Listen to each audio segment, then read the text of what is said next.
অদ্রিতের জীবনে আরেকটা নতুন অধ্যায়ের সূচনা হলো। তাই কিন্তু ও প্রথম দিন স্কুলে যাওয়ার সময় কোনো ঝামেলা ঝগড়াঝাটি করেনি। আসলে ও তো 6 মাস আগে থেকে স্কুলে যাওয়ার অভ্যাসটা আমি তৈরি করে ফেলেছিলাম। আর সেই 6 মাস আগে যখন স্কুলে ভর্তি করি তখন ওর বয়স ছিল মাত্র 2 বছর 2 মাস। আর সেই স্কুলে যেতে ও কিন্তু ভীষণ আগ্রহী ছিল। তাই কিন্তু এখন আর কোনো অভ্যাস চেঞ্জ হয়নি। আর দেখো এই কদিন যে স্কুল একদম বন্ধ ছিল প্রায় 4 মাসের মতন, তাতে কিন্তু কোনো অসুবিধা হয়নি। আসলে ও প্রথম থেকে স্কুলে যেতে ভীষণ পছন্দ করে। আর এই 6 মাস আগে যখন স্কুলে ভর্তি করি তখন তো নানান লোকে নানান কথা বলেছে। তখন ওর বয়স ছিল মাত্র 2 বছর 2 মাস, কিন্তু ও সমস্ত কথা বলতে পারতো। আর ওর কিন্তু সমস্ত কবিতাগুলো ঝরঝর করে মুখস্থ। তাই ওকে স্কুলে দিয়েছিলাম শুধুমাত্র অভ্যাসটা করানোর জন্য। আর লোকে যে যার কথা মতন বলতেই পারে, লোকের মুখ আছে তাই বলেছে। আর জানো তো আমি লোকের কথায় না কান দিই না বেশি। আর অনেকে আছে যারা ফ্যামিলির লোক, তারাও কিন্তু বলেছিল এই এত ছোটো বয়সে ও যদি স্কুলে যায় তাহলে কিন্তু ওর অভ্যাসটা অনেকটা বদলে যাবে। ঠিক তেমনটাই কিন্তু এই বছর দেখো স্কুলে যেতে কোনো অসুবিধা হয়নি। যদি ওকে ডাইরেক্ট এখনই স্কুলে ভর্তি করতাম তাহলে কিন্তু অনেক কান্নাকাটি করতো, কিন্তু দেখো 6 মাস আগের থেকে যেহেতু অভ্যাসটা আসছে তাই কিন্তু ওর কোনো ঝামেলাই হলো না। সকালবেলায় তো ঘুম থেকে উঠে আগে আমি নিজে ফ্রেশ হয়ে গেছিলাম, তারপরেই অদ্রিতকে ফ্রেশ করছিলাম। আর অদ্রিতকে ফ্রেশ করতে অনেকটা সময় লাগে, তাই কিন্তু ওর টিফিনটাও আগে বানিয়ে নিয়েছিলাম। ও যেহেতু বাড়ির বানানো টিফিন নিয়ে যায় বরাবরই, তাহলে কিন্তু আগের থেকেই আমাকে টিফিনটা বানিয়ে নিতে হয়। একটুখানি টিফিন দিল সেটা কিন্তু বাড়ির বানানো নিয়ে যায়, ও কেনা টিফিন কোনো দিনই খেতে চায় না।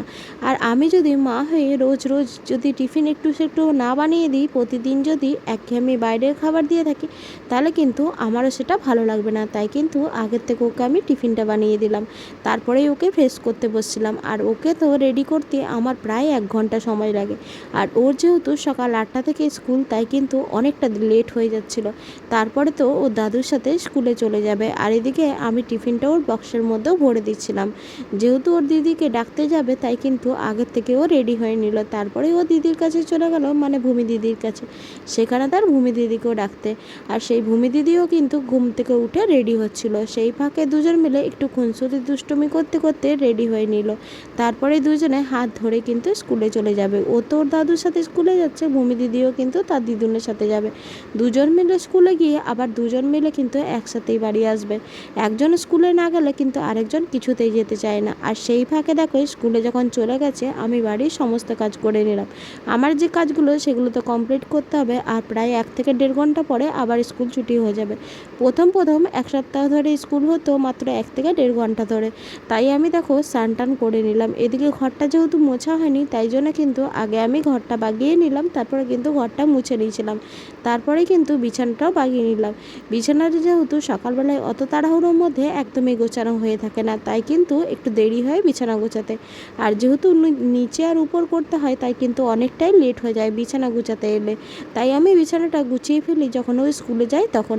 আর এখন যেহেতু শীতকালটা প্রায় শেষ হতে যাচ্ছে তাই কিন্তু কাচাকুচিও অনেক হয়ে গেছে। তারপরে তো ঘরটর আমি একটু মুছে নিয়েছিলাম, তারপরে কিন্তু আমার স্নান করে নিয়েছিলাম। আর স্নান করে কিন্তু একটু ঠাকুরকে ধূপ নিয়ে নিলাম। যেহেতু অনেকটাই পুজো করতে লেট হয়ে যাবে তাই কিন্তু একটু পুজোটা তাড়াহুড়োই করতে হয়। 1 ঘন্টা থেকে 1.5 ঘন্টা হাতে থাকে, সেই সময়টুকুর মধ্যে কী যে তাড়াহুড়োতে কাজ করা হয় বোঝাতেই পারবো না তোমাদেরকে। তারপরে তো আমি একটু পুজো দিয়ে নিলাম। আর সেদিন যেহেতু বৃহস্পতিবার ছিল তাই কিন্তু বৃহস্পতিবার দিনটা আমি একটু ঠাকুরকে ভালো করে পুজো দিই। তারপরে কিন্তু আমি এদিকে চলে গেছিলাম স্কুলে আনতে। সেদিন আর খাওয়ারটা সময় হয়ে ওঠেনি, তাই জন্য কিন্তু স্কুল থেকে নিয়ে এসে তারপরেই খেতে বসে পড়েছিলাম। আর স্কুলে গিয়ে দেখি তখনও ছুটি হয়নি, প্রায় 5 মিনিটের মতন বাকি ছিল। তারপরে কিন্তু দু ভাই বোনে দেখো বেরিয়ে গেল। দুজনাই কিন্তু একসাথেই বেরোবে, একসাথেই স্কুলে যাবে। একজন কিন্তু একজনকে ছাড়া কিছুতেই চলবে না। এইভাবেই তো আমাদের দিনটা কিভাবে চলে যাচ্ছে বুঝতেই পারছি না। আর এই মুহূর্তগুলো আমাদের মা বাবার কাছে ভীষণ দামি, জানো তো। আর তোমরা কিন্তু ওদেরকে আশীর্বাদ করে যেন ওরা একটা বড় মানুষের মতন মানুষ হতে পারে, আজকের দিনগুলো যেন একটা বড় দিন হয়ে উঠতে পারে। আজকের ব্লগটা আবারও কিন্তু স্মৃতির পাতায় যুক্ত হয়ে রইল। কেমন লাগলো অবশ্যই জানিও। টাটা সকলকে, সবাই ভালো থেকো, সুস্থ থেকো।